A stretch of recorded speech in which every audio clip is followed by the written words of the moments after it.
Hey everybody, welcome into Rock Painting 101, where we give you fun, new rock painting ideas that anybody can create. I hope you enjoyed the tutorial. If you do, give it a thumbs up and don't forget to subscribe. Let's get painting. We're going to do this fun broken rock design. We are going to get these nice crisp lines, so I've got some tips for you on that. We've done broken rocks before, so some of this might be a repeat, but for the most part, I think it's a really fun design, and obviously you can do this in any color combination and any words that you want. So start by laying out the outline of your broken rock area. I'm going to be using a blow dryer a lot just to speed up this process just a little bit. Once you have your spots laid out, you need to grab some painter's tape and then pick a color to put down in the middle. Now I'm going to do my yellow. You're going to see here, yellow can take some layers, so I'm going to paint, blow dry, paint some more, blow dry some more.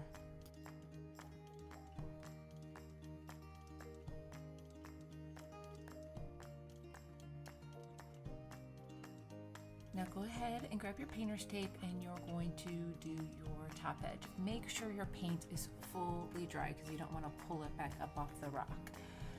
Now when you put your painter's tape down, go over with whatever color is actually underneath. That way if any paint bleeds underneath, it's bleeding through the color that you want it to be. So I put down a stripe of yellow.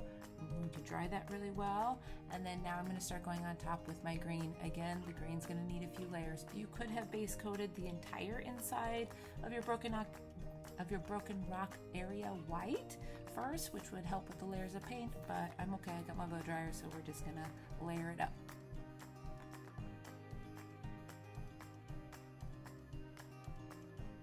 Now very carefully peel up your tape. I like to kind of roll it up, don't just rip it off. My yellow needed more yellow. I'm going to add more yellow.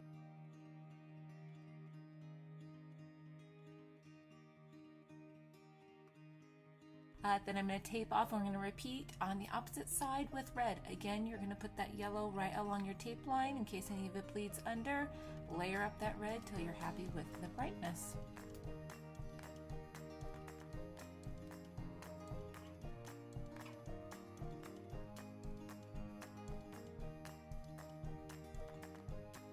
Now, as you can see, I went over the edges a little bit.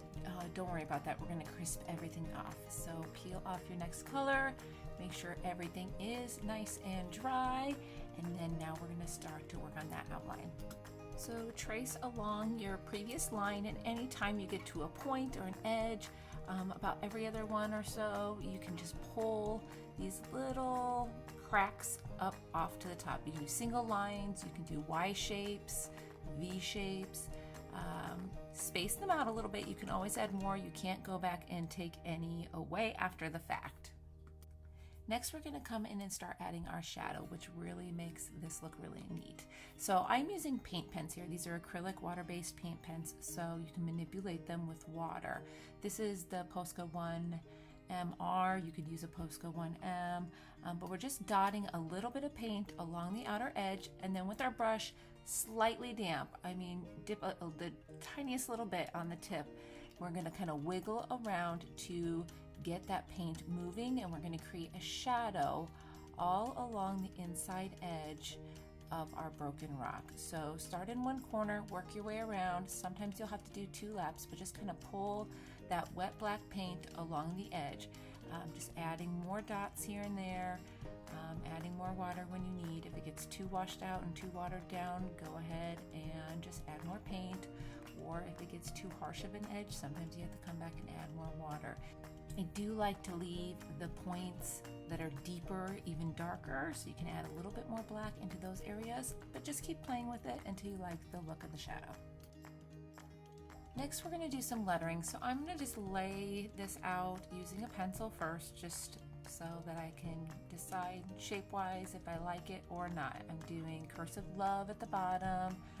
I'm writing the life you in the center, and then love at the top. So once you have it kind of sketched on with the pencil, sometimes it's just easier to trace. I'm going to go back in with my black paint pen, and I'm going to trace over the letters once, just a single line, and then we're going to go back and thicken up any of the downward strokes on the cursive letters, which gives it a fun hand lettered look. All that's left is to seal this beauty. This is a gift, so I want a nice shiny glossy coat. So I'm using my Duraclear. I always dab on the first coat so that it can kind of set the edges of the paint pen, and then you can go back over and brush it on like normal. After that, thicken it up so you get this nice shiny coat when you're done. I hope you enjoyed this tutorial. Make sure to give it a thumbs up. Let me know what you think in the comments, and if you haven't yet, don't forget to subscribe. We'll be back soon.